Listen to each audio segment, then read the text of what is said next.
Hey folks, welcome back to Smart Simple Fit.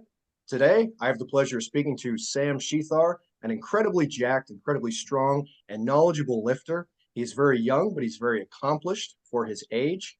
And we're going to be discussing a variety of lifting topics today, get some insight on some strength training principles and hypertrophy training, maybe upper body, lower body. We're going to keep this one pretty open-ended, and I think you guys will be greatly enriched by what Sam has to share with you today. Should make for a very interesting discussion. Before you watch the rest of this episode, please go give Shethar's training log a follow on Instagram and subscribe to Shethar Training on YouTube. Sam, thank you so much for joining me today. How are you? I'm well. Thank you for having me. Excellent, excellent. So I'd love for you to give the audience some appreciation for your training history, the depth of it, the breadth of it, and talk a little bit about what your focus has been, the movements. If you come across as sort of just like a power lifter to people, if there's more to the story than that, I know you've talked about your boxing history and things like that in the past. So really, feel free to just give the audience an idea where you started, what changed along the way, what movements, maybe some of your PRs, and what are some of your hopes to accomplish in the future. So tell us a little bit about yourself. Yeah, I like that question. I feel like that's the more meathead version of the standard. Like, how did you get into lifting? What did you lift? And like Yeah, what yeah, how that changed over time. I like that. yeah, yeah, So I yeah. got into the gym about 10 years ago. At the time, I was boxing. I mean, I was already doing like basic calisthenics training, as most people that participate in boxing do. I would say overall, boxing is pretty like archaic. They're very anti-weight training. I would say, especially in boxing, because it's a billion-year-old sport. This notion that weights make you slow is extremely prevalent. And every coach I ever talked to told me it was a bad idea. It's probably not very well founded, obviously, as you know, but the idea was, oh, just do calisthenics, and that way you're not going to slow down. You're not going to become muscle bound. Wow. Little did I Wow. know it was very hard to become muscle bound. It took me about 10 years. But so I was boxing, and I had the idea that I wanted to go up a weight class. At that time, I was the same height I am now. I was 5'10", and I was about 145 pounds. So relatively tall for the weight class, considering I was not cutting any weight. So I had learned how to box while standing up tall, fight off my jab. And at some point, I decided, no, I want to be heavier. Like I was losing sparring rounds to guys that are about a buck 70, just off of size. And I was very frustrated by that. So I was like, okay, after boxing practice every day, I'm just going to go walk over to the YMCA. I'm going to start lifting some weights. I'm going to bulk up. That was my understanding of it. And I got into the gym and I looked around and I saw that there were numbers. And I was like, that guy's doing that number. I want to do a bigger number. Of course, I want to do a bigger number. I want to do a bigger number on every single exercise.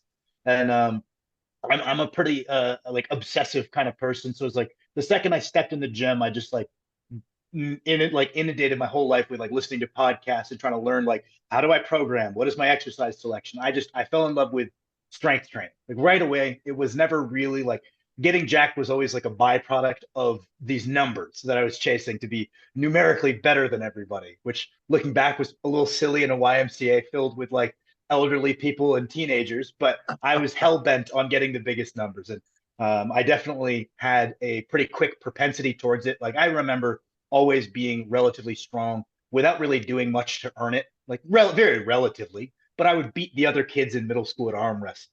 You know, none of us lifted weights. None of us knew how to lift weights. Just by default, I was a little bit ahead, especially for someone who wasn't very big. And so I excelled pretty quickly in the weight room. And that was like a positive feedback loop. And I was boxing alongside that. And I saw all the good things it was doing for all the other sports I played. Like I went from, I would say, a pretty naturally athletic guy to a naturally athletic strong guy, which is a big difference. And like I was not particularly skillful at all these other sports I was playing. Like I was terrible at throwing the shot put, but I was doing okay because I was explosive and strong. I was my sprinting technique was terrible, but I was pretty fast. Like I was performing well, and I could see that it was like a 1-to-1 correlation from my physical training.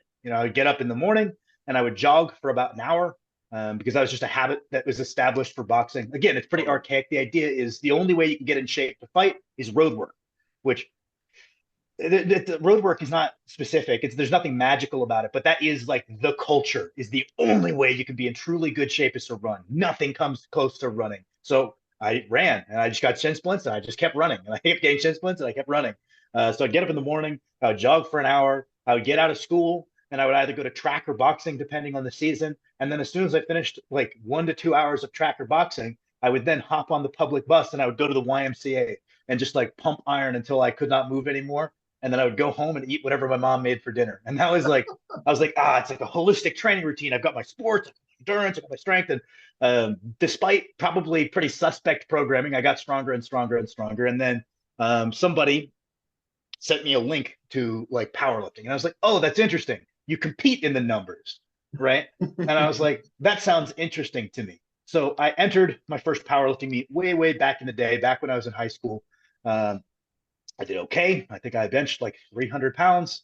I think I squatted That's more than okay, in my 450. opinion. I excelled pretty quickly in the bench press, especially because I was doing, I would say the combination of, having relatively short arms, Right. A training history of a lot of push-ups, I think I had me coming in with a bit of a base. So if I tell people like my initial rate of progression, I do think it's pretty misleading when I was doing like hundreds of push-ups every day. Right. And it's like, it's a little misleading. I could tell people like, oh, I got to 315 in like 6 months, but I was also in a massive caloric surplus and had a huge history of doing a ton of dips and push-ups. So it's like, that is yes, I had a genetic propensity towards it, but that makes it sound really big when it wasn't. You didn't go quite from that big. 135 to 315. Yeah. Exactly. And then I also found that like the idea of recruiting the upper body muscles explosively, like this idea of like muscle recruitment. It's the same reason a sprinter goes through an initial learning period and then will excel in the squat and the deadlift, because they already have that neural efficiency of recruiting their lower body motor units a lot better. I found that kind of applied from punching over to the bench presses. I already kind of knew how to maximally apply force through the upper limbs. Punching and benching are very different, and that's why everybody thinks that benching is going to make them punch harder, and it does not. It just, unfortunately, that they're very, very different tasks. But I did find that like just that concept of how to explosively output force through my arms, I think that set me up for a lot of success. I think I squatted like 451, and I pulled 520, which was very, very exciting for me because I had not pulled anything close to that in training. And I just like rode that meet day adrenaline into a big old PR. I would say the training for it was bad, but not that bad for how long I'd been doing it. I had done enough research that I think it looked like a meet prep, just a bad one. Whereas I feel like when most people are preparing for their first meet, it doesn't look like a meet prep. They just max out every day for 8 weeks leading up into it. And there's no like planned progression there. But I did 2 more meets after that. Got a little bit better each time, went off to college, and I kind of got in my head that I was like, yeah, screw this. I'm not really like, I'm not really proud of these lifts. If I don't total 2,000 pounds, what's the point? So I decided, I'm like, I'm just going to put in the world's longest off season until I'm close to that. So I trained. I don't think I've missed a day of training in like that 10 years because I've got a home gym.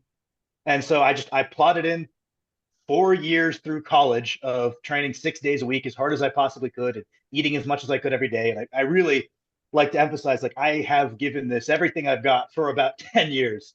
And through that 4 years, I got a lot stronger. By the end of college, numbers were closing in on, I hit a 2K gym total. But in that time, I had kind of realized that like, it's not powerlifting specifically that I'm like outstandingly interested in. I like it. I think it's a good test of strength. My brother competes in it very seriously, and I would say it's his passion. But in general, what I like is strength training. I like this idea of, okay, well, I need to be strong through a variety of movements, through a variety of rep ranges. And kind of logically, it came into my head that I'm like, I should try a strongman contest, because on paper, that better defines a strength competition based on how I define strength of like varied tasks through varied like work intervals, anywhere from a 1 RM to max work in 90 seconds, right? And I'm like, that kind of fits my idea of what the ideal strength athlete is a little bit better. So when I got out of college and I moved out to Montana, I dropped into a strongman show, and I really enjoyed it. And then I did another one a little bit ago, and then I'm going to do another one coming up. And so that's kind of where I'm at right now. Is I can loosely call myself a strongman because that is what I compete in. But I would say more so than anything, I'm a strength enthusiast, and I just like training for it. And it seems really silly to live most of my day revolving around getting stronger when I don't even really compete all that seriously in it. But it's what when I was competing in nothing, I did the same thing. It's what I find very interesting, and it gives me a good reason to get out of bed in the morning. But yeah, through my training history, I kind of slotted into powerlifting training because that was the form of competitive strength that I was aware of. I didn't even buy into this idea of the superiority of the big three. I just knew that this was the apples to apples comparison I could make to other people, and I'm a competitive minded person, as you could tell from wanting the bigger numbers than everybody.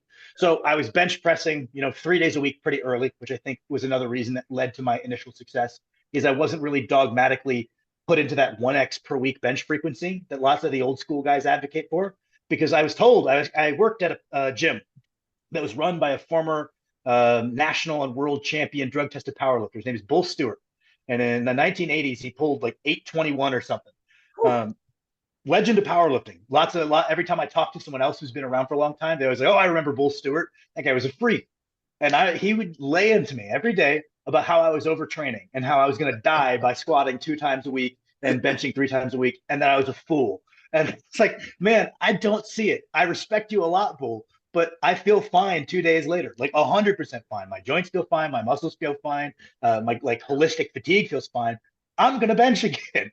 I'm pretty good at benching at this point. Not as good as you were, but I'm a 17-year-old kid that weighs like $160 soaking wet.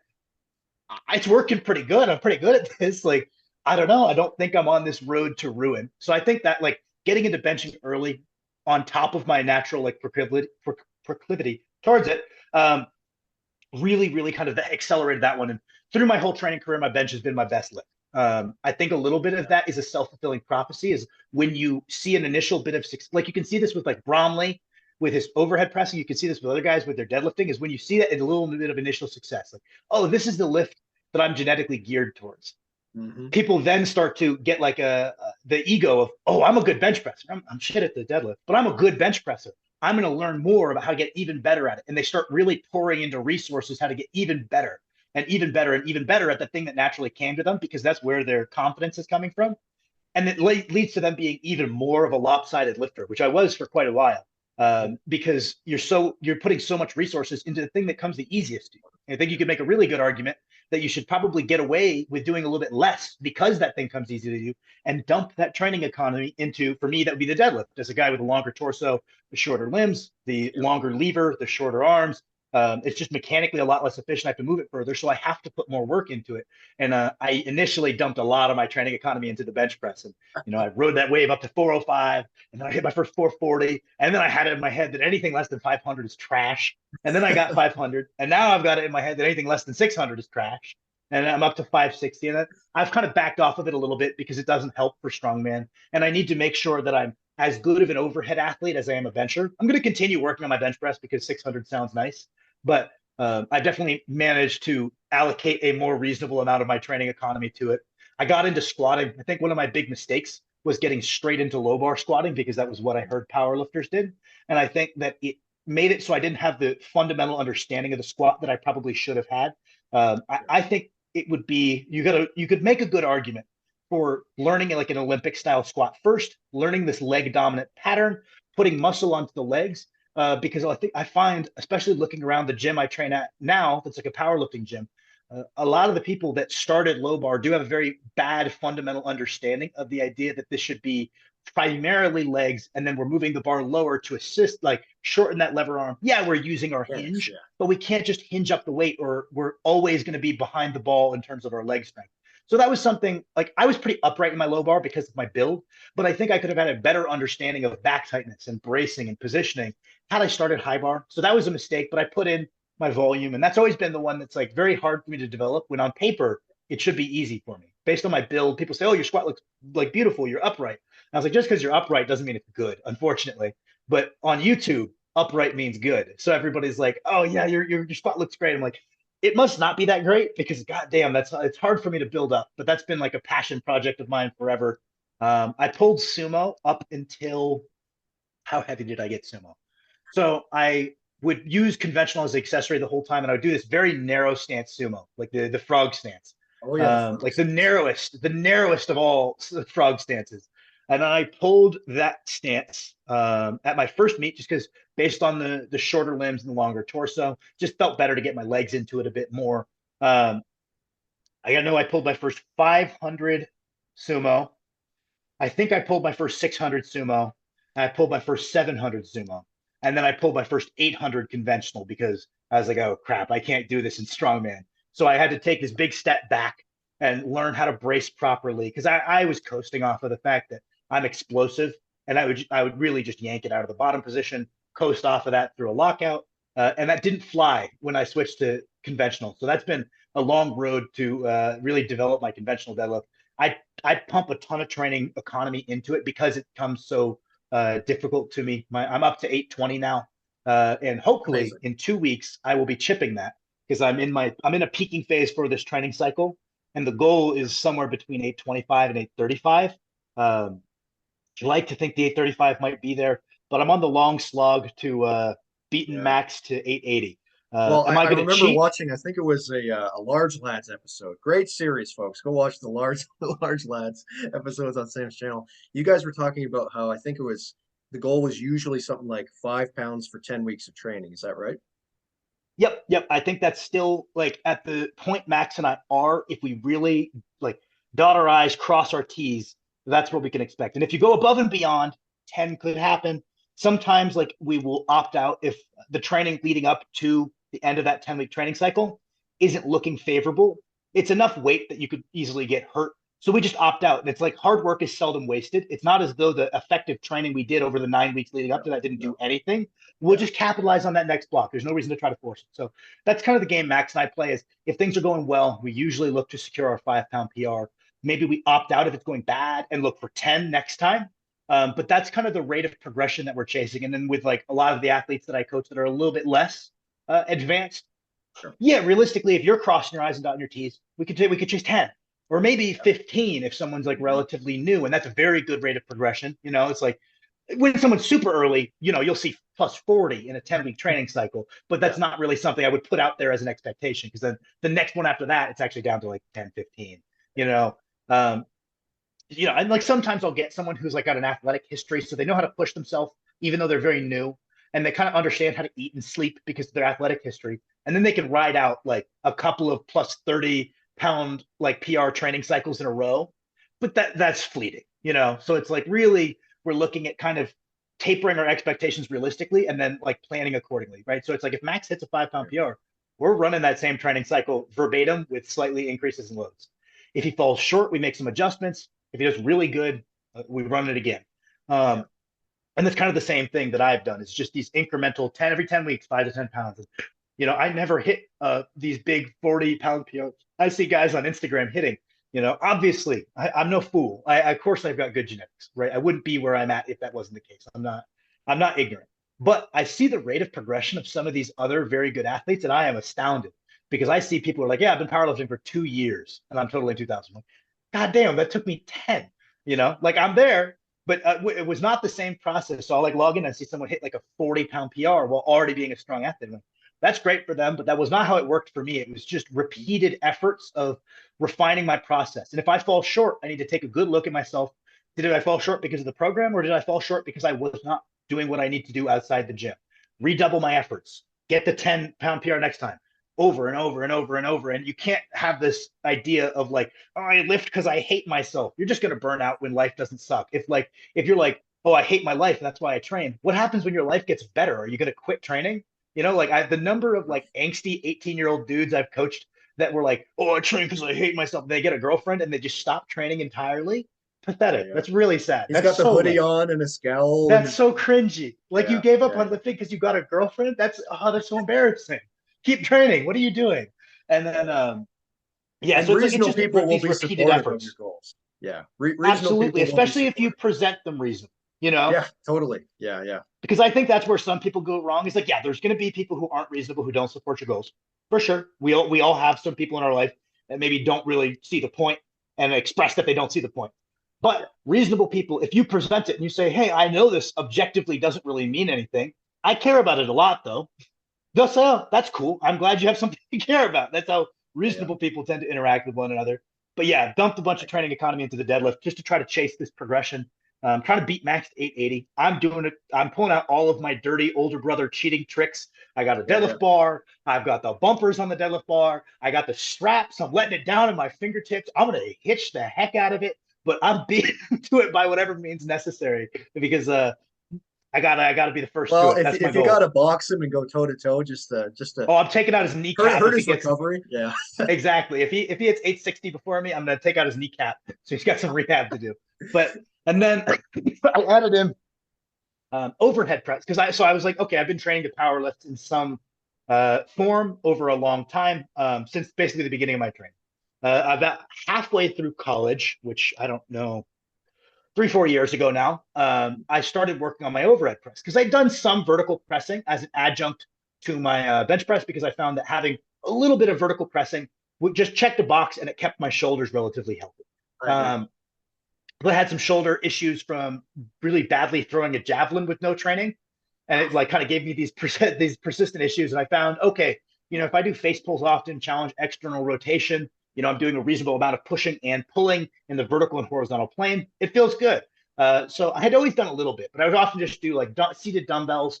And I was like, I wonder what I could overhead press. And at the time, I was bench pressing, I want to say about 420 pounds.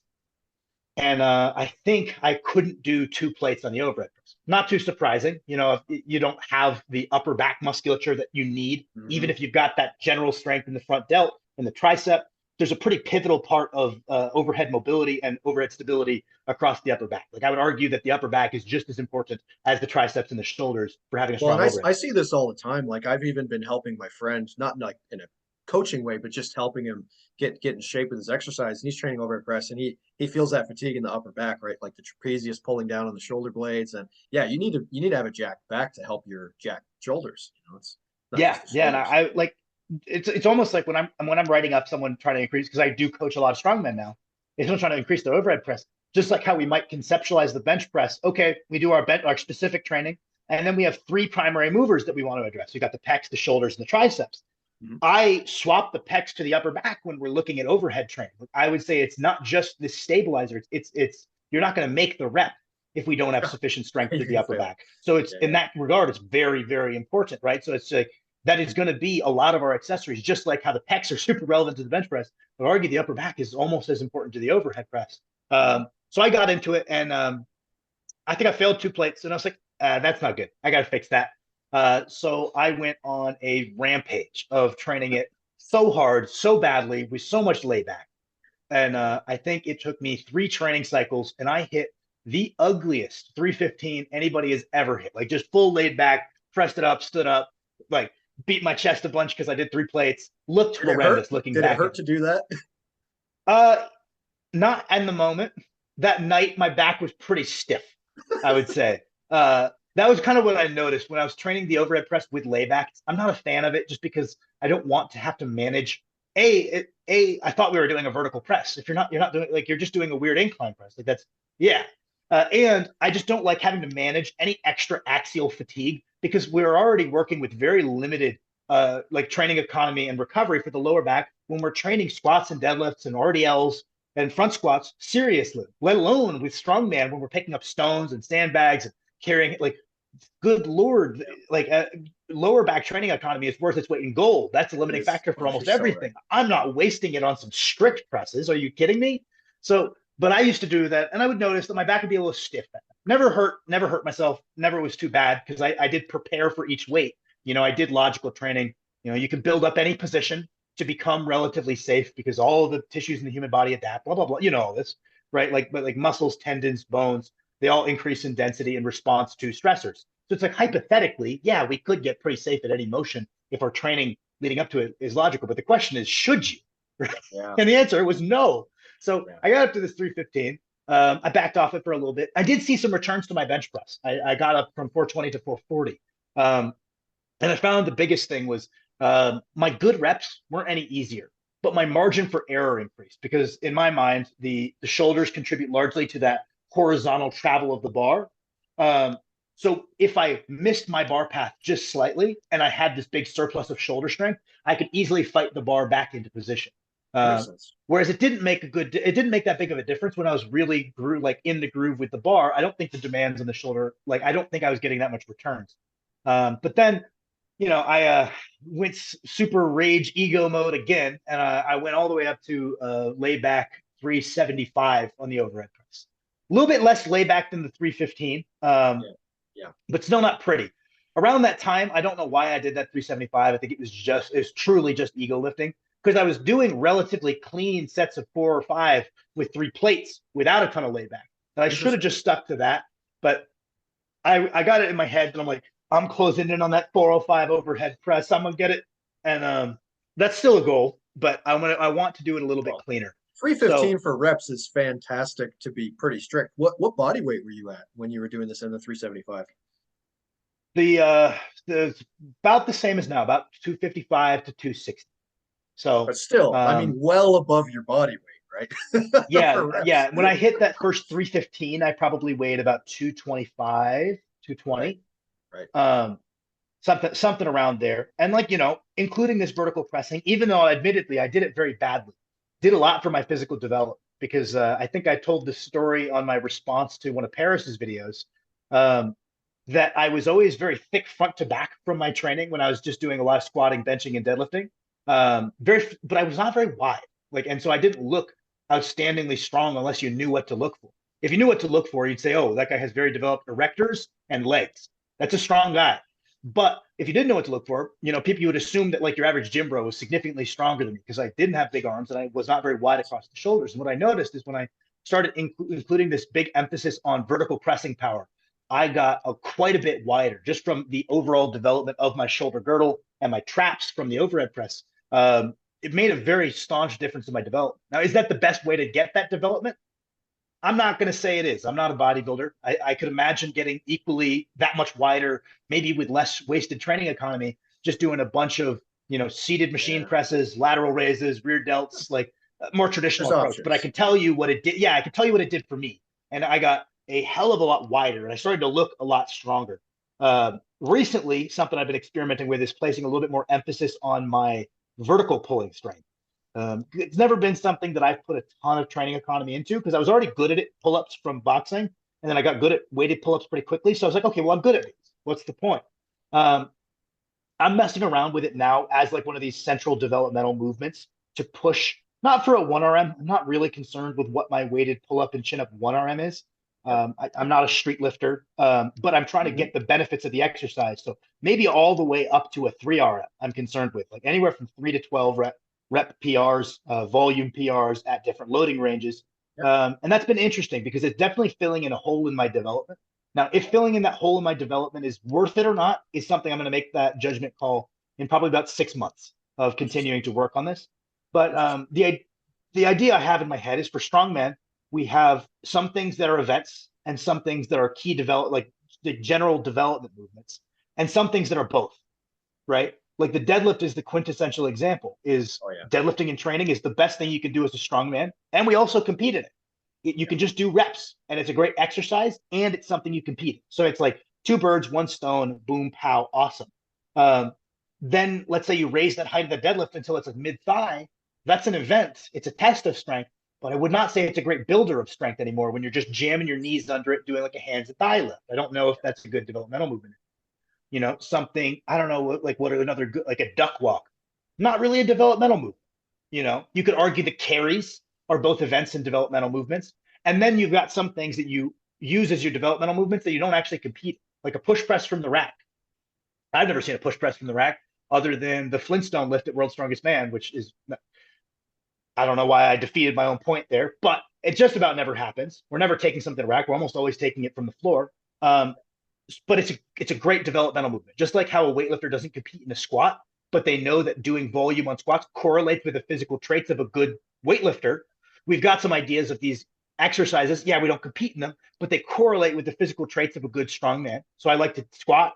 I like in front and back squat. I like Yep. to deadlift. You get the overhead press. And I was wondering in my head, I was like, maybe you could make an argument for this, like allocating vertical pulling. Yeah, we don't compete in it. Yeah, it might not directly carry over to anything. But if I look at the events I'm weak at, like sandbags and stones, I am working the same muscles doing pull-ups. So it's a good general developmental tool. It's never going to replace the specific event training, but maybe this gap in my development does explain why I'm bad at something like a sandbag. So getting my general pulling musculature stronger, maybe that's just like the general physical development that I need. So that's, and like, I want to see if it has any meaningful impact on my deadlift. Yeah. I will say, if nothing else, just like when I added in the overhead press, the differences in my like muscularity are night and day. Just placing this big emphasis on this big core movement pattern and progressing it for volume over time. I went And from these are having, big I would muscles say, too. Like the lats have a huge potential to grow, and even your biceps do too. You can get a lot of mass exactly, from that exactly, well, especially because of how small my biceps are for relative. the size of Yeah. person I am. You know, and the same thing with my lats. My back has always been pathetic looking. And that's why I just don't take pictures of my back.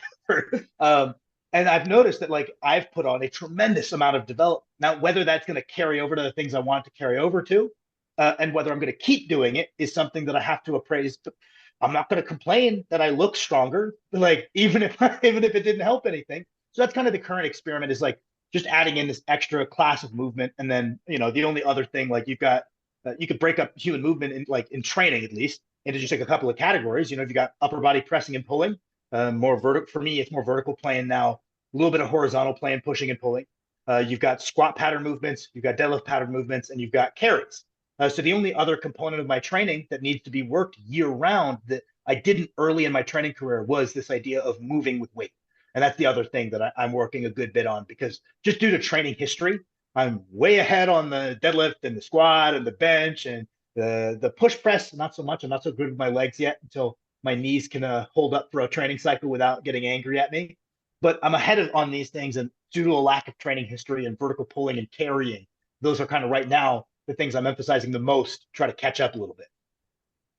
Fantastic. Well, that's so interesting too, and I think that between the emphasis on the vertical movements, you will continue to see huge mass gains. And what I find interesting about your story there, of venturing into the vertical pressing and then now the vertical pulling a lot, it's almost like, oh, Sam Shethar is going to level up his physique by doing what?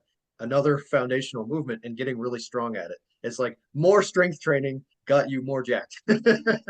Yeah, Yeah, yeah, yeah, and it's like, you know, you could select, like I said, like some movements aren't the greatest developmental tool, right? Like yeah. you could argue that like let's just say a powerlift. I know it's not very popular on YouTube, but like a powerlifting full arch style bench press. Sure, sure. That is a strength movement, and Yeah, it's probably not a great developmental movement. But I do think that we're probably kind of straw manning people to suggest that all strength movements don't double as developmental movements. Something 100%. like a close grip, Larson, like perfect example. Most of those guys that bench with a large arch in their training are also doing a reduced arch narrowed grip Yep, variation for their yep, hypertrophy phases, or something to that effect. I know different guys use different strategies to yeah. try to overcome like the deficit of developmental potential of that movement, but they're usually doing something. Let's just say it's a feet up Larson. Um, Sure, sure. that's a strength movement, absolutely. That Oh yeah. also is a very good like developmental tool for building muscle mass. So I think that when we say all strength movements, we can kind of write those off and throw them in the trash. That's a Yeah. bit silly. Just because you didn't like sumo deadlifting doesn't mean RDLs aren't going to be quite helpful, or even a conventional from the floor or a rack pull are going to be helpful developmental tools. So I think that's something where people will go a little astray, is they'll throw the baby out with the bathwater, and just because some exercises don't present a good hypertrophy stimulus doesn't mean that they all don't. Mhm. Um, and that's my preferred approach to hypertrophy. But I'm more than happy to admit that I think a lot of that is just my own enjoyment factoring in pretty heavily, right? It's like we Absolutely. talked about earlier. You know, there's many roads to Rome. You could presumably build up your shoulders by doing these more isolated exercises. And it's like somebody actually left a hot take on one of my things that Oh yeah. I thought it was a little disingenuous, to be honest, even though it was very popular. Someone was like, you know, I think people do too much like lateral and rear delt, like just, oh, I've never seen someone with a 3 plate overhead press with that didn't have massive shoulders. And it's like, okay, that's a little bit of a straw man. If I found somebody that put as much hell bent effort on their lateral raises, front raises, and rear delt flies as it took for someone to overhead press 3 plates, they've Mhm. got watermelon shoulders. Like the amount Yes. of work that Thank that you. person had to get in Thank to you. get three, right? So it's like it's the work that's equated. Like we could take these different methodologies and Yep. apply them really well. Because I think that's another thing that I don't like necessarily on YouTube is people will engage with people doing a methodology badly to dunk on them for a YouTube video and some easy likes. Instead, why don't we engage with the smart, like instead of engaging with the dumb people that subscribe to a methodology, how about you find the smartest guy you can find that believes in that methodology and engage with his talking points? Because I'll see like some people will critique, like let's say like hit training with lower volume training, and they're just going to dunk on people that do it really badly. Whereas like I would be more interested in a video where we take someone that's doing it really well, they articulate it well, and like because people will be like, oh, when you're just beating the logbook, your form is going to fall apart. That's what thus we shouldn't logbook. But it's like any successful bodybuilder that I've seen that uses a logbook will tell you right off the bat, compromising your form to beat the number in the book doesn't count. That's No, a of course not. fundamental It misuse of should. the logbook. And It should go without everybody, saying, right? exactly. And every single person that uses the logbook effectively will acknowledge that. But we could, you can engage with just some random guy that's, every week is getting worse and worse and worse to beat his logbook, but that's not really engaging with the idea at its highest level. But so it's like, I'm more than happy to admit that you can set up a training system that uses more isolated movements, and it can be very effective for bodybuilding. I might even argue that it could be more effective for bodybuilding because we can direct the stimulus because we want our physique to look a certain way, right? And we want to be able to allocate those volumes, right? Whereas like we want to be able to allocate them very specifically to build up like different aspects. I assume I'm not a bodybuilder, but I assume that would be the argument. And you have to worry less about holistic fatigue. Yep. Or we could do it the way that you and I like, which is like, hey, you've got a gap in your physical development. Let's find a big fundamental movement that fills that gap, train it 1, 2, 3 times per week, progress our volume metrics, progress our strength metrics and hypertrophy relevant rep ranges. And you're going to see that gap. And if we selected the motion well, it's a little bit more simple, right? So it's like if I identified my lats to be lagging, yeah, I absolutely could go take like 4 exercises, do like train with 3 RIR and do like this like, oh, this angle, yeah, this like the one where you go like this, the one where you go like this, like all these weird cable exercises. And if you work hard on them, they will work. We're contracting muscle against weight. It's through a reasonable range of motion. We're going to overload them with time. They're gonna work. I just would be really bored. So I would hate I'm it. gonna go I would do hate every some minute of neutral that. grip chin-ups. Exactly. So I'm gonna go into my garage. I'm gonna do neutral grip chin-ups 3 days per week. I'm going to try to progress my volume metrics. I'm going to hit some rep PRs anywhere from 4 to 20 reps. And I'm going to then leave the gym. I'm going to go eat some food. And then I'm going to go to bed. And then presumably I'm going to be a little bit bigger. Absolutely, man. I just find it more enjoyable. I would never make the claim that it's like outright better. I think that would be a really unfounded claim, especially if we look at like the people that are pushing the limits of muscular development are bodybuilders. And that's not the methodology that the highest performers are using by and large. And it's like I know that's not a definitive argument, but I know you put some weight behind. Well, what are the big guys? They've put a lot of thought into this. They're not all stupid. Some of them are quite smart. I'd be very curious what they have tried and found. I never want to be the guy who's like, huh, I've never actually done this, but if all you guys that are way stronger than me tried this, you'd be way stronger. And it's like, dude, you think none of us have tried that? You don't think I've tried squatting 7 days a week? I've thought of it. It didn't work. No, absolutely. Well, and it's like there's that old idea that there's nothing new under the sun, right? So it's like you can try and make as many videos as you want, say this one trick and these 3 cues and this frequency like changed everything, and it's like did it. It's like the deficiencies are a lot of things you've already mentioned today, like the basic discipline, the rep quality is like such a huge one that I think a lot of the strongest and biggest guys will emphasize the most. That probably all of my guests that I've had on the podcast thus far, yourself included, are emphasized like if it ain't good, it don't count, or at least if it isn't as good as the previous things, then it's not a consistent training environment through which the increase in the metric is as meaningful, right? Like it loses its meaning as soon as you lose ROM and quality. Yeah. Yeah, and I didn't really, because I'm a pretty numerically minded guy, and I think that's why I've fallen into the career I have, is looking at spreadsheets all day. I fell in love with the numbers of strength training, and I didn't really understand the degree to which it's just as much an art form as it is a math equation, right? Because it's like you can give 2 people the exact same program, they could have the exact same genetics, and I know it's really obvious, but how they execute those that same numbers, they could fill out their spreadsheet and they could look identical, but the way one guy did it versus the other guy, the results could be starkly different. And if you're only looking at numbers in a notebook or numbers on a spreadsheet, you'd be like, it must be genetic. There's no, like, they're doing the same numbers, right? And it's Yeah. like, we all can acknowledge that, but I see so many people training at the gym that they don't seem to get that. They're just, the workout is the numbers. And it's like, Yeah. how you did the numbers is going to inform what adaptations you know? So it's like, if you number chase and just completely skip your pauses on your bench press, you're not preparing for a new 1 rep max pause bench press anymore. You're training Yeah. a touch and go bench. Yeah. And so it's like, you know, number chasing, just because you've got bigger number, like it's, or people will be like, I'll give them a single. And they're like, I did it for 2.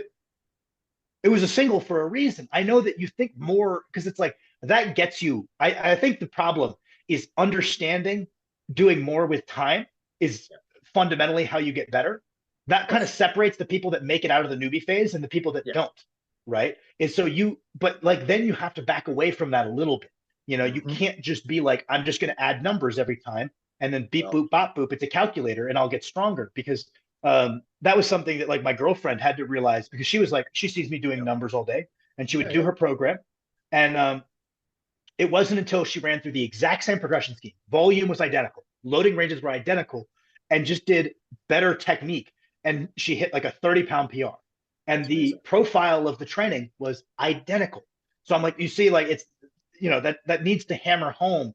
It's how you do it, not just what Execution. you did. Yeah. Exactly. Right. And it's like, that's something to this day. I'm just like, well, then if the numbers are going up, I must be getting better.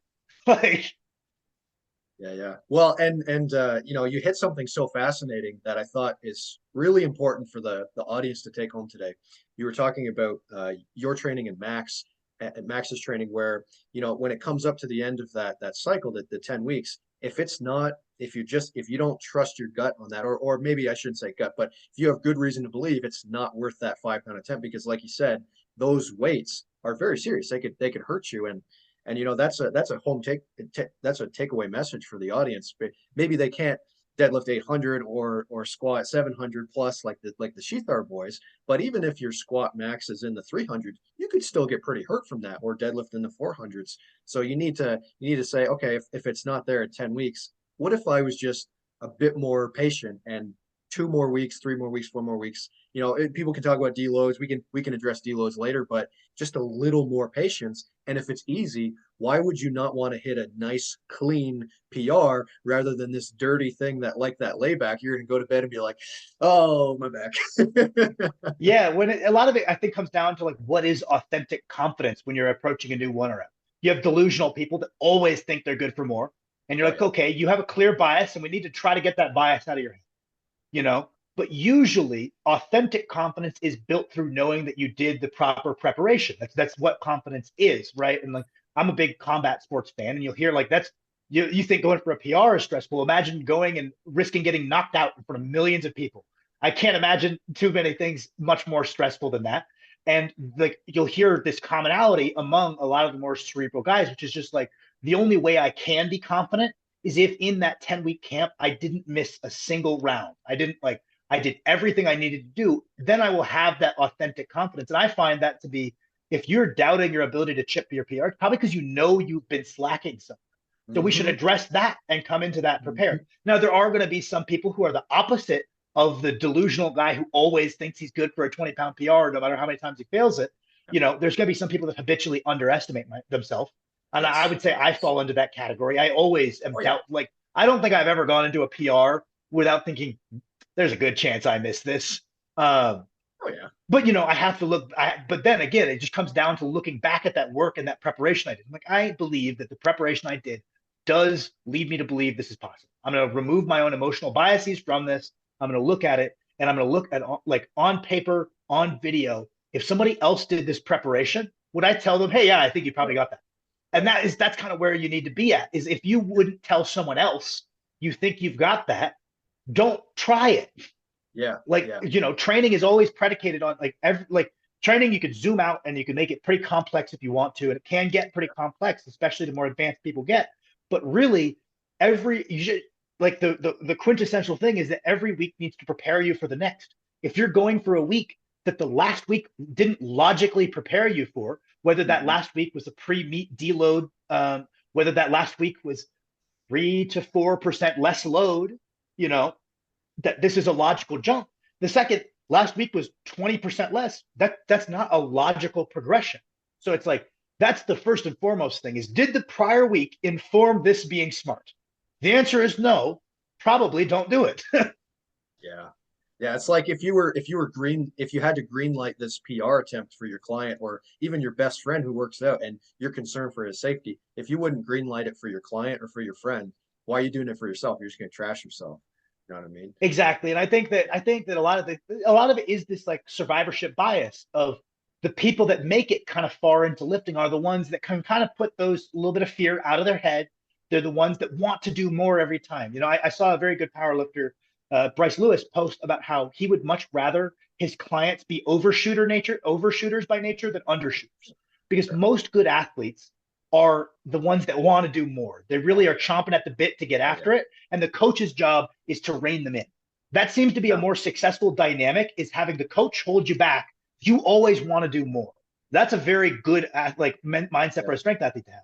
Whereas the coach like pushing you forward because you're scared to try to do more, it can work if the athlete's really gifted and really driven.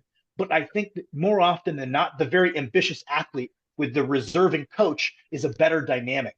Um, and so it's like there's a bit of a survivorship bias. Is the people that make it and keep going are the ones that want to do the more. They're the overshooters, and there's nothing wrong with wanting to do more.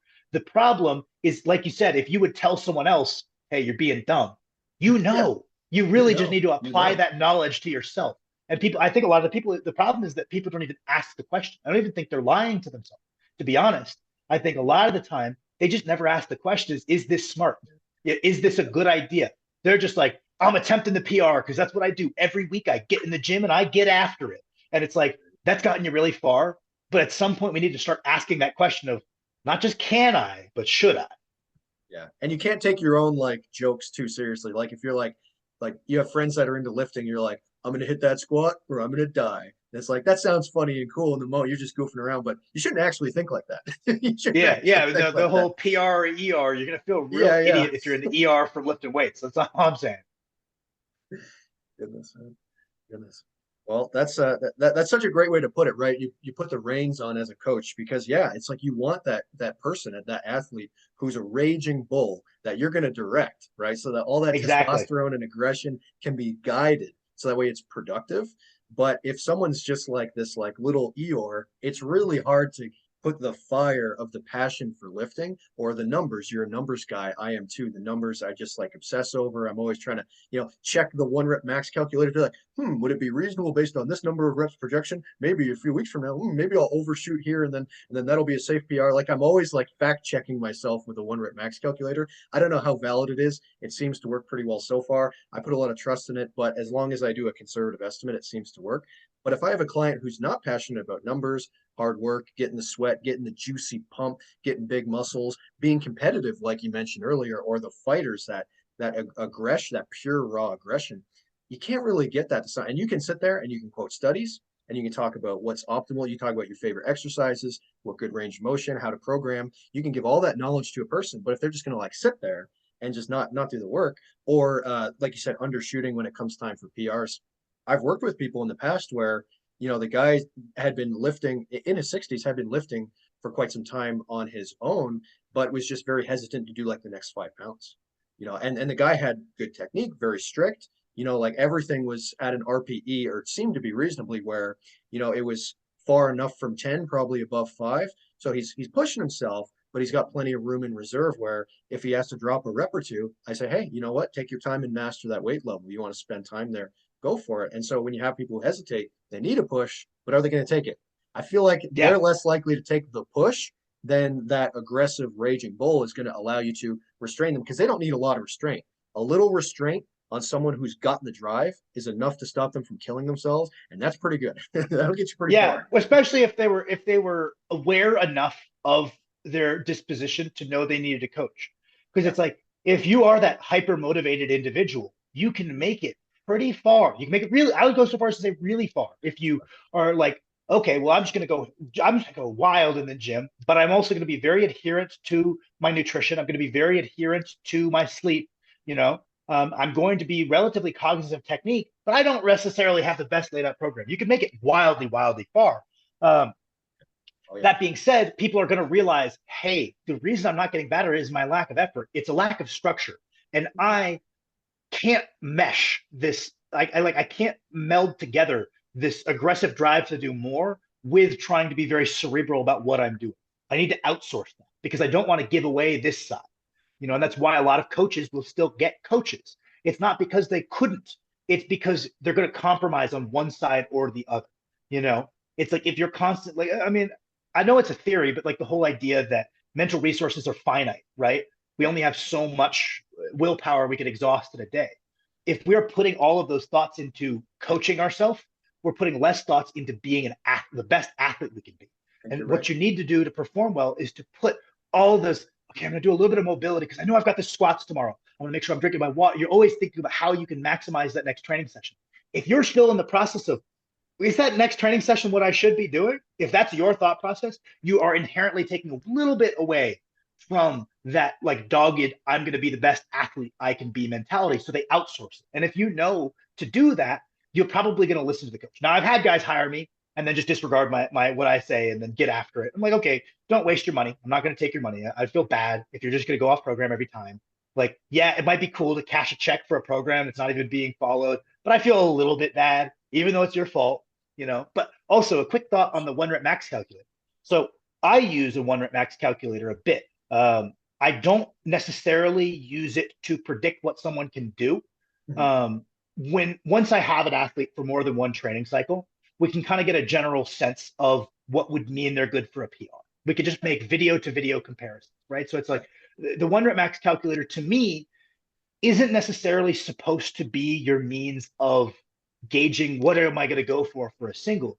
To Yeah. me, it's supposed to be a means of gauging, well, are we making forward progression, right? Because if you Yeah. hit a 8 rep PR and a 5 rep PR, who's to say which is better? You might have not just hit a 5 rep set in a while. That 5 rep set might actually be indicating that you're sliding backwards, right? So we can do audits on a week-to-week basis, and we can factor in our RPE. If we add in our reps in reserve to the set, we can make sure we want to see if we plotted our estimated 1 rep max based on our top sets. We would like to see that very gradually climb, and that way we don't have to wait until the end of the training cycle to appraise whether what we're doing is efficacious, right? If we wait till the end, we're like, oh, no, it wasn't efficacious. Damn, that sucks. Whereas we can build in, it's not the most accurate thing in the world, but it's also not useless, using an estimated 1 rep max calculator to make sure that week 2 is performing similar or a little bit better. Week 3 is performing similar, a little bit better. And like there's going to be up and down. It's going to look like the stock market, but we would like to see a gradual upward trajectory in these things. So that way we don't have to spend huge periods. It's the same reason I don't like big off seasons is when people are like, you need to do a really unspecific off season for like 6 months. There's no audits built into that. If we're trying to get better at powerlifting, we should powerlift, right? Maybe we can get a little bit away, but it should look a lot like powerlifting, and we should have audits to appraise whether what we're doing is effectively making us better at powerlifting. If we Yeah. go Yeah. super ultra GPP mode, we don't have audits built in. We could be totally missing the ball for 6 months. And hard work is seldom wasted. We're making some good adaptations to that training, but they might be the completely wrong adaptations to make that individual better at powerlifting. Like there is an argument to be made for people, especially with worse recovery economy, to get away a little bit from the comp motion. But we need to keep the goal.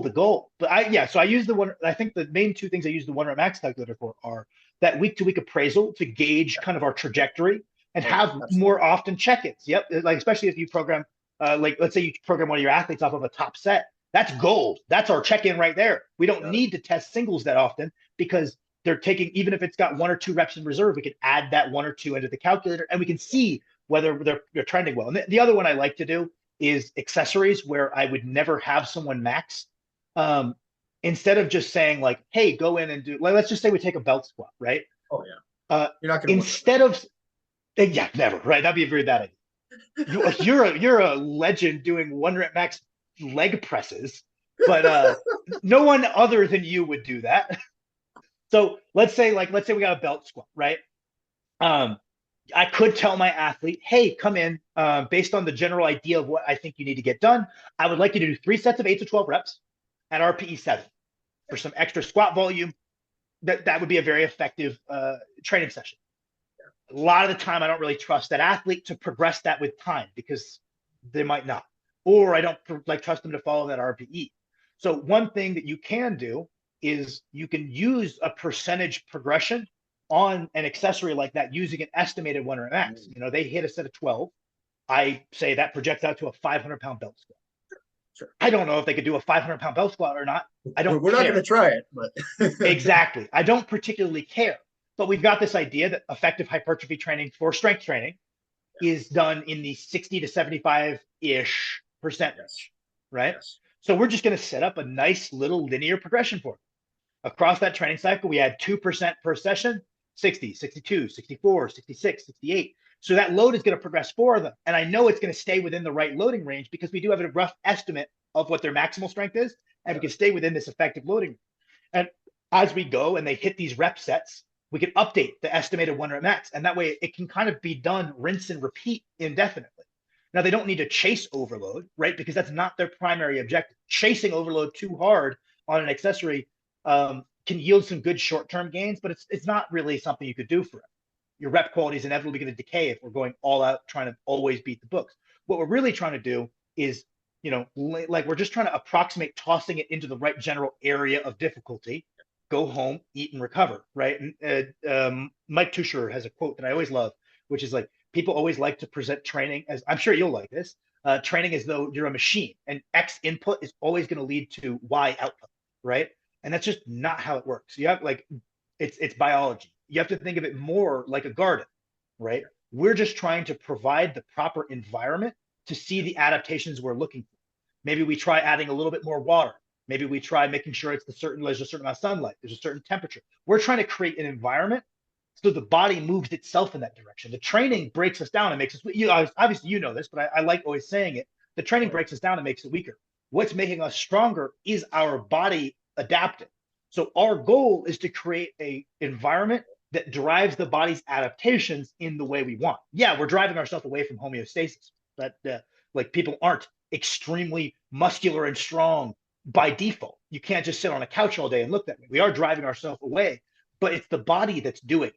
We're just kind of creating an environment to hint our body to go that way, not that way, you know? Yeah. Oh yeah. Well, and even that same, I love that that you brought up the machine analogy, right?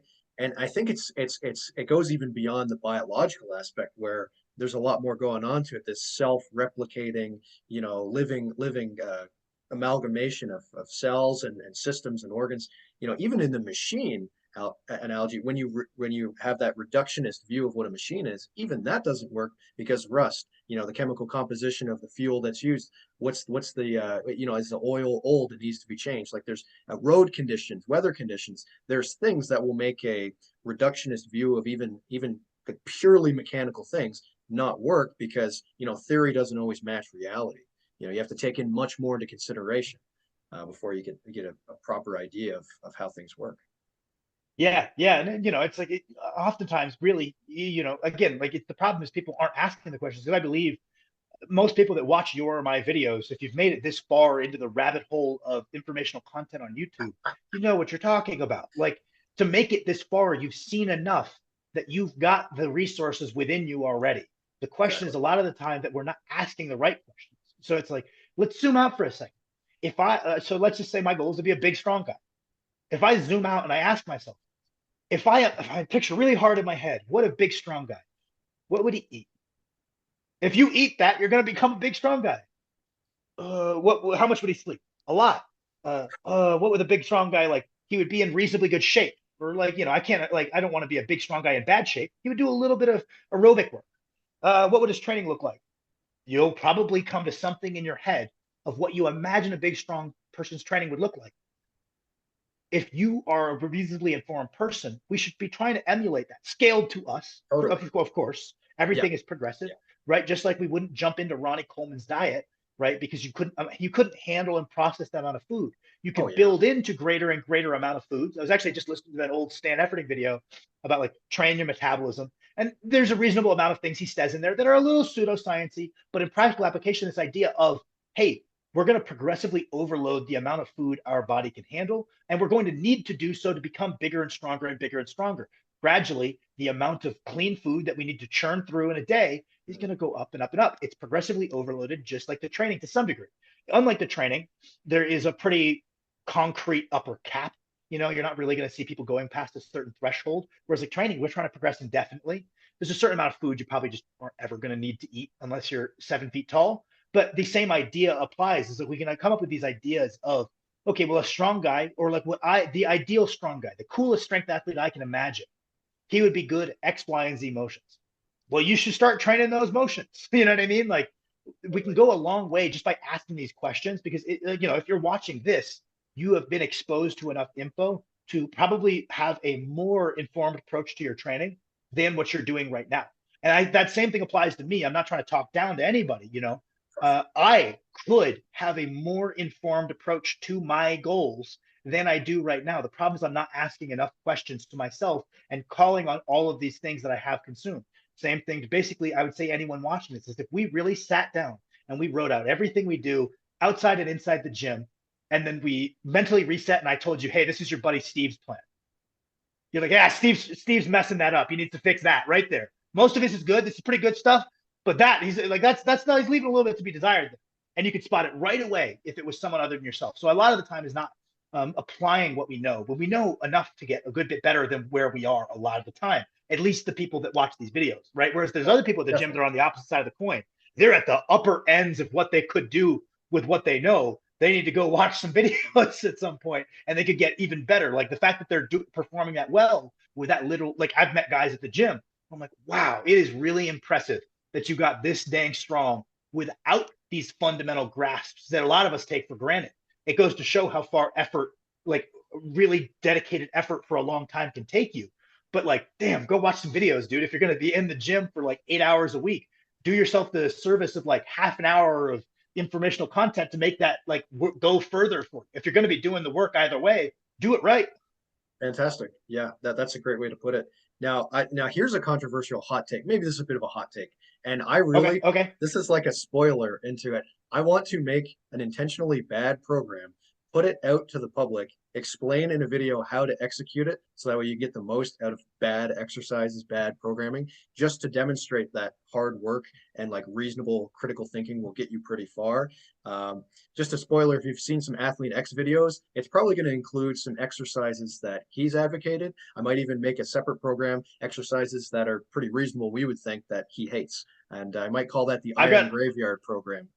I've got a suggestion for you. Yeah, I've yeah, got an idea for you, because like I'm sure if you want to get as many people to do it as you can, right? yeah, I'm sure a lot of people don't want to know they're doing a suboptimal training program, right? yeah, yeah. What I would do is I would write a single day that someone can tack onto their existing program Exactly. called like the graveyard day, and Yeah, just yeah. like give them protocols and say, hey guys, we're gonna try this, and like whoever can make the best progression out of this suboptimal day through raw effort, you know, we'll get a shout out or something, whatever. Oh yeah, That of part is course. arbitrary. Yeah, But yeah, you'll get a I think spotlight in the next video. Yeah, yeah, yeah. I think that'd be awesome. It's just like make a trash day of training that anybody could tack onto their program and just say, guys, we're just gonna get after this bad training session and see how much you can get out of it, because you can get a lot.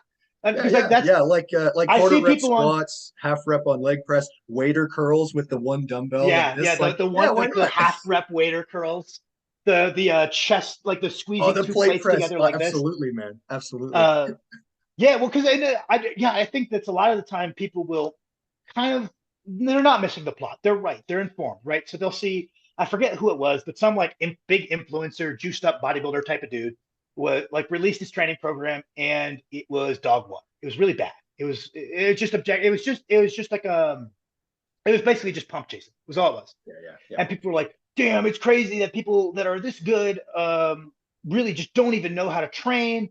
You know, it proves it's just genetics and steroids. And And it's like, steroids. Yeah. well, and effort. You know, like I think people leave that off. You know, like he's trying really. Like I'll tell you now, if you came in and like one of his arm days was just back and forth, like 8 different exercises, just mindless sets of 15 with no rest, but going hard, like working really hard, no rest Yeah, intervals, basically just like it's exactly what you would do if I told you, hey, get the biggest arm pump you can. You just kind of nonstop, not caring yeah, too much about the weight, just constantly pump blood, bicep, tricep, bicep, tricep. if you did that every Friday for a year, your arms are going to be huge. I don't care Mhm. if it's not optimal. You know what I Yeah, mean? So it's yeah, like, yeah, I yeah. think people do miss that, right? Are they informed and saying like, hey, my arms aren't going to look like that guy's because I don't have his genetics and I'm not on a bunch of PEDs? You're right. You're correct. But to say that's not effective training, I think would be one step too far. Yeah, yeah, absolutely, man. And I think you can see this, not to say that Jeffrey Verdi Schofield has a bad program or anything like that, but when you look at, if you're just to see training footage, forget what the exercise is for a moment and the intensity and the frequency and the breakdown of his variables. If you were to see how Jeffrey Verdi Schofield trains his arms and the look on his face and the slowdown of the reps and the sweat coming down his face, and then compare that to the guy that what like the iliac pull down stuff, whatever the biceps equivalent is. I went to George Brown College for 2 years for fitness diploma, and I was taught one of the optimal exercises is to grab a cable and do this because shoulder flexion plus that is Oh, going to the help the the head. the Yeah, Hercules curl. yeah, yeah, Yeah. stuff like this. But even like one arm to really get like the Yeah. squeeze in there is like the guy who's doing this with no change in facial expression, or Jeffrey Very Schofield who's like getting that last incline curl and he's like vibrating to get it done. That's better. That's it's a good rule of thumb. If you look pretty well, you train, you need to train harder. Absolutely, man. That's the deal. That's the deal. Oh, wonderful, wonderful. But yeah, I guess the hot take is even bad exercises can be executed hard enough, often enough, long enough, consistently enough that they're going to reap a benefit. And I'll tell you what, part of my thought process, Sam, when I train a client is not like, what is objectively the best exercise. Sometimes I'm taking someone who's like a 60-year-old woman who only has like some pink dumbbells and maybe they knew enough to get adjustable dumbbells up to 15, 20 pounds, or maybe they listened to a couple of recommendations during the consultation with me. Hey, you're going to need some equipment to, really build some strength or reverse osteoporosis, things like that. And it's kind of like getting the most out of the equipment. And to me, what makes like the best and the worst exercises is what is the practicality of executing a hard set, and then what is the road for progression look like. Well, the barbell is so amazing for so many reasons, but I think you and I could agree one of the most obvious thing is you got a lot of room to stack a lot of weight on there. It's going to take you a long time to max that out, and even then, it's not until you're like deadlifting a gazillion plates on each side, iron plates, that it's full. I mean, that sucker has a lot of room for potential. So that's Yeah. where like you start to categorize better and worse exercises. It's in the appropriate context. The bad ones are good and they're a heck of a lot better than nothing, but long term, it's about let's move to that one that creates a consistent training environment for progression, quality reps, consistency. If you're holding a goblet squat, right? The barbell medicine guys pointed out, it's like it's not bad exercise, but like if I can squat 600 pounds, like what am I going to do? A 400-pound goblet The squat? overload potential isn't there. Yeah. Exactly. Well, that ties into something that it's less common now, but you mentioned if I had anything that really rustles my jimmies to bring it up. One Yeah. thing really wound me up a couple of years ago was all of these dudes making videos about EMG data, Oh, about how this is science-based training. Oh my God, literally the first week in like my what was it? yeah, yeah, Neuromuscular class. yeah. In university, yeah, EMG data does not directly extrapolate to hypertrophy outcomes. This is a yeah, known fact.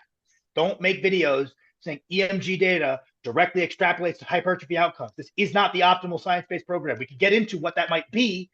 Someone like Dr. Mike uses a lot more nuance in saying what we can inform, right? But like you'll get plenty of results where this exercise that has a terrible range of motion has a great EMG activation, but we know range of motion is going to be a huge predictor of the hypertrophic response. right, That's right, trash. right. Just isometrically squeezing like this yields a good EMG result. This is trash training, trash, garbage, Yeah, yeah. right? Or the Uh, plate press, right? You mentioned the plate press. There's the mhm. one that's even worse because one of them's on your bench to target your chest. One of them you do standing up, Yeah, so it's literally a front this one, yeah, raise. It's like a front yeah, raise press. It's like yeah. this is And great, then and the you other can thing see the is, contraction. So you're like, if I can see the yeah, you can contraction, see it. it must I be can see working. some shredded guy do it, and I can see his muscles. Wow. Yeah. Well, and it ties into what you said, which is overload potential as well. I forget what it was, but there was one guy making a video where he was showing an exercise that is like, oh, it's got great EMG data. Um, but it was like some weird thing where you're just like doing like a body weight hamstring curl on like lying on your back with your feet on like the thing of a rower. And I'm Oh, like, I'm sure that's an okay exercise, but there's zero overload potential. where do you go past 20 reps? This is terrible. Yeah. Just do a hamstring curl. Yeah, exactly. Yeah. That's crazy. Same exact, movement pattern or whatever, joint angle change. Yeah. Yeah, exactly. It's just Yeah. ridiculous. Yeah, yeah, yeah. The EMG thing I think is very cringe too, because you point out like range of motion, how you're going to execute it, overload potential. And then even on top of all of that, I think what people forget sometimes too is, you can say range of motion, stability, this, stability, that. Is this muscle more biased or not biased? Effort, effort. If the set is not taken to that grueling point, or okay, maybe in the context of strength, and by that, if we mean compound movements, to make that definition a bit more narrow, sure, we're going to dial back effort for safety and quality and all that, but no matter what, effort's got to be there. Effort Yeah. is your main driver Yeah. of progress. That's And the I think base. That's the first requisite you have to meet. Technique is important, but that should come after. Like all these things are built on top of it.